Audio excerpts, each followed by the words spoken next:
Halo, berjumpa lagi dengan Kapten Anime.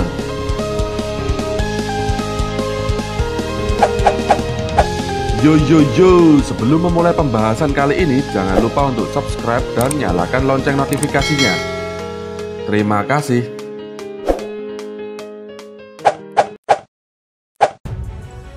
Nami adalah kru topi jerami yang tak tergantikan di One Piece. Tanpa dia, entah apakah topi jerami bisa menaklukkan lautan liar di Greenland. Namun untuk pertempuran, biasanya Nami berada di sisi support. Ia dapat menghabisi musuh rendahan dengan petirnya, serta membantu teman-temannya dengan cuaca buatannya. Hanya saja ketika tokoh utama musuh keluar, ia biasanya harus mempercayakan pertarungan ke Luffy, Zoro, Sanji, dan yang lainnya. Sejauh ini kita melihat Nami belum memiliki haki. Kalau misalnya seluruh topi jerami punya haki, jenis haki apakah yang cocok untuk Nami? Yuk kita bahas bersama-sama.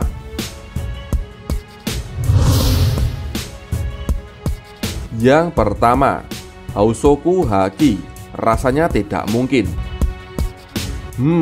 Ini jenis haki yang rasanya tidak akan dimiliki Nami. Luffy, Shanks, Whitebird, Big Mom, semua pengguna Housoku Haki ini memiliki kesamaan, yakni mereka semua memiliki jiwa pemimpin. Pemilik Housoku Haki pun biasanya adalah bos dari organisasi yang mereka pimpin. Bahkan sosok pemilik Housoku Haki yang masih menjadi pengikut dari orang lain, Katakuri dan Ace, masih memegang posisi sebagai komandan di armada Yonko. Nami mungkin bisa mengendalikan kaptennya jika Luffy dan yang lain ngawur. Namun sejak era kru Arlong hingga topi jerami, Nami selalu hanya menjadi pengikut saja.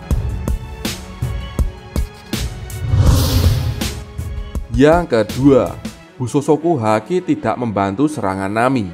Jadi, rasanya dia tidak akan belajar ini.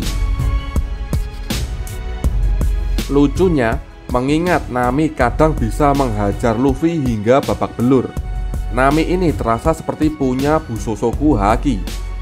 Tapi tentu saja itu bukan benar-benar haki, namun kekuatan cinta seorang kawan yang pernah Oda singgung di SBS One Piece. Di luar itu, kekuatan fisik Nami tidak istimewa. Karenanya Nami sangat mengandalkan Klimatats Plus pengetahuan cuaca untuk bisa menang dalam pertempuran. Mengingat gaya bertarung Nami, kami merasa Bushosoku Haki sejak awal bukan jenis haki yang cocok untuk Nami. Kenapa? Klimatats mungkin bisa digunakan sebagai tongkat tempur. Namun fungsi utama senjata itu adalah untuk meluncurkan petir dan fenomena cuaca lain untuk menyerang musuh dari jarak jauh. Kecuali Bushosoku Haki bisa digunakan untuk melapisi petir, Nami belajar Bushosoku Haki bakal kurang berguna. Kalau ada musuh yang cukup kuat atau cepat untuk mendekati Nami, kemungkinan tongkat Klimatats juga tidak cukup untuk menghentikan mereka.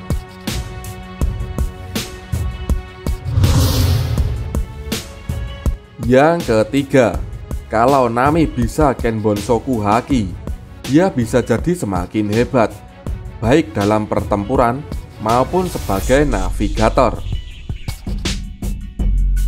Ini jenis haki yang cocok banget untuk Nami. Kalau Nami bisa Kenbonsoku Haki, dia dapat menggunakannya untuk meramalkan cuaca dengan sangat akurat, hingga iklim yang sangat gila di dunia baru pun tak akan mengejutkannya. Bahkan sebenarnya kemampuan Nami meramalkan cuaca pun kadang terasa seperti haki. Contohnya, sebelum Pulau Drum, Nami yang demam sukses memberi komando untuk menggerakkan kapal Going Merry.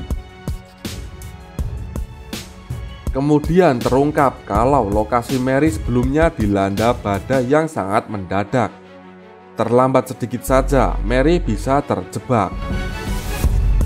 Ken Bonsoku Haki juga akan berguna kalau Nami terjebak dalam duel. Dulu saja ia bisa mengalahkan Khalifa dengan pengetahuan soal cuaca. Bila ia bisa meramal gerakan musuhnya juga, Nami akan semakin dahsyat. Nah, bagaimana menurut kalian soal jenis haki Nami? Kami merasa Nami nantinya akan memperoleh Ken Bonsoku Haki, sama seperti halnya Usopp. Oke, jika kalian mempunyai pendapat lain, silahkan tinggalkan komentar di bawah ini. Oke, terima kasih.